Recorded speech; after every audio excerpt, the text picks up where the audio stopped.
नमस्कार साथियों, एक बार फिर से आपका आपके चैनल में स्वागत है।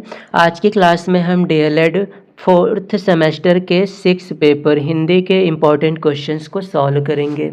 ये क्वेश्चंस पिछली परीक्षाओं से लिए गए हैं और बहुत ही महत्वपूर्ण हैं, तो इन्हें ध्यान से ज़रूर देखें। तो आइए स्टार्ट करते हैं पहले प्रश्न से। पहला प्रश्न है, तुम अपने कार्य में सफल रहो। यह किस प्रकार का वाक्य है? यहाँ पर किसी की इच्छा व्यक्त हो रही है। कोई कह रहा है कि तुम अपने कार्य में सफल हो जाओ, तो ये एक प्रकार का इच्छावाचक वाक्य होना चाहिए। तो हमारा सही जवाब होगा यह एक इच्छावाचक वाक्य है, क्योंकि यह इच्छा को व्यक्त कर रहा है। अगला प्रश्न है, स्वच्छ शब्द का क्या अर्थ है? साफ सुथरा, छाती, कंघा, सुंदर, आँख। तो स्वच्छ शब्द का मतलब होता है साफ सुथरा। ये हमारा सही जवाब होगा।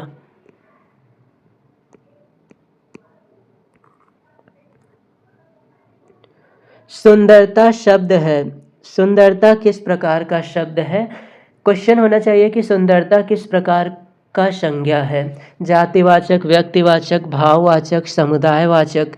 तो जब भी किसी व्यक्ति के गुण दोष को व्यक्त किया जाए तो वहाँ पर भाववाचक संज्ञा होता है। अब सुंदरता भी एक प्रकार का गुण है, तो यहाँ पर भाववाचक संज्ञा होगा। इसे हम कर देते हैं भाववाचक संज्ञा। अगला प्रश्न है, मेघदूत किसकी रचना है? मेघदूत एक बहुत ही प्रसिद्ध रचना है और बहुत ही प्रसिद्ध कवि की रचना है और उनका नाम है कालिदास। मेघदूत, अभिज्ञान शाकुंतलम, ये सभी कालिदास की रचनाएं हैं। सूर्योदय में कौन सी संधि है? सूर्योदय का अगर हम संधि विच्छेद करेंगे तो ये होगा सूर्य धन उदय। सूर्य धन उदय। अब यहाँ पर आ और ऊ का मेल हो रहा है, और आ और ऊ का मेल होता है तो गुण संधि होती है।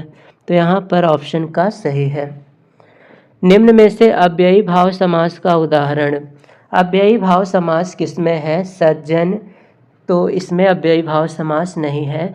प्रत्येक में अव्ययी भाव समास है, क्योंकि इसका विच्छेद होगा हर एक या प्रति एक, एक एक करके सभी। तो ऐसे केस में अव्ययी भाव समास होता है। द्विपाद संख्यावाचक शब्द है, तो यहाँ पर द्विगु समास होगा। अगला क्वेश्चन है, अशुद्ध शब्द की पहचान कीजिए।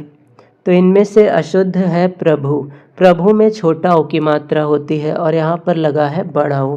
प्रणाम ये सही है, प्रकांड भी सही है और प्रतिष्ठा भी सही है। तत्पुरुष समास के कितने भेद होते हैं? 6, 8, 3, 4। तत्पुरुष समास 6 प्रकार के होते हैं। कर्म, करण, संप्रदान, आपादान, संबंध और अधिकरण। ये 6 प्रकार हैं तत्पुरुष समास के। दशः आननः यस्य सः, जिसके पास 10 आनन अर्थात सिर हैं वो क्या कहलाएगा? तो 10 सिर वाला कहलाता है दशानन। दशः आननः यस्य सः दशाननः, तो इसका समास विग्रह होगा दशाननः। बालक में चतुर्थी विभक्ति एक वचन का रूप क्या होता है? तो बालक का चतुर्थी विभक्ति एक वचन होता है बालकाय। रूप सबको याद होगा, चेक कर लेंगे। चतुर्थी विभक्ति एक वचन होता है बालकाय। बालकाय, बालकेन, बालकाभ्याम। निम्न में से नपुंसक लिंग शब्द कौन सा है? बालक पुल्लिंग है, नदी स्त्रीलिंग है, एते नपुंसक लिंग है। के रूप लिंग है। के का लिंग क्या होगा? पुल्लिंग, स्त्रीलिंग, नपुंसक लिंग या फिर सर्वनाम। तो के का रूप लिंग है स्त्रीलिंग, के स्त्रीलिंग है।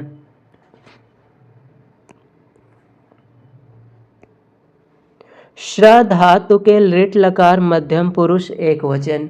लृट लकार मध्यम पुरुष एक वचन। मध्यम पुरुष में आता है श्रोष्यसि, श्रोष्यथः, श्रोष्यथ। तो श्रोष्यसि हमारा मध्यम पुरुष एक वचन होगा।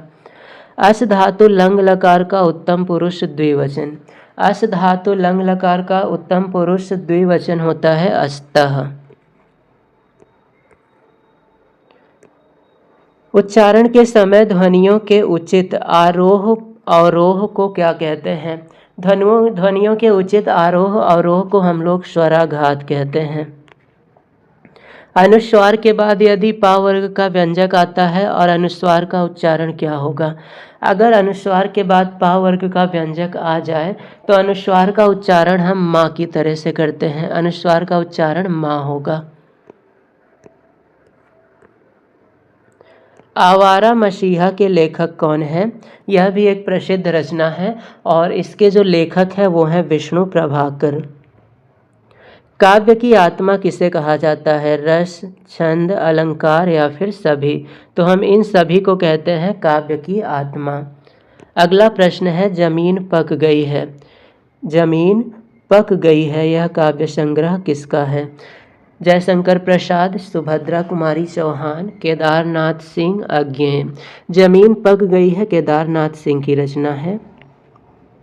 देवेंद्र शब्द में संधि है तो देवेंद्र का भी संधि विच्छेद होगा देव धन इंद्र। यहाँ पर भी आ और ई मिल रहा है इसलिए इसमें भी गुण संधि होगा। दृश्य धातु का लट लकार उत्तम पुरुष द्विवचन। लट लकार उत्तम पुरुष द्विवचन। उत्तम पुरुष और द्विवचन में आता है पश्यामि, पश्यावह, पश्यामः। तो द्विवचन में पश्यावह आएगा। तो इस प्रकार ये थे कुछ इंपॉर्टेंट क्वेश्चंस हिंदी के।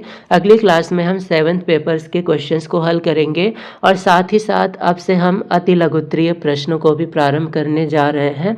तो जल्दी ही आपको अति लघुत्तरीय और लघुत्तरीय प्रश्नों भी मिलेंगे हल करने के लिए।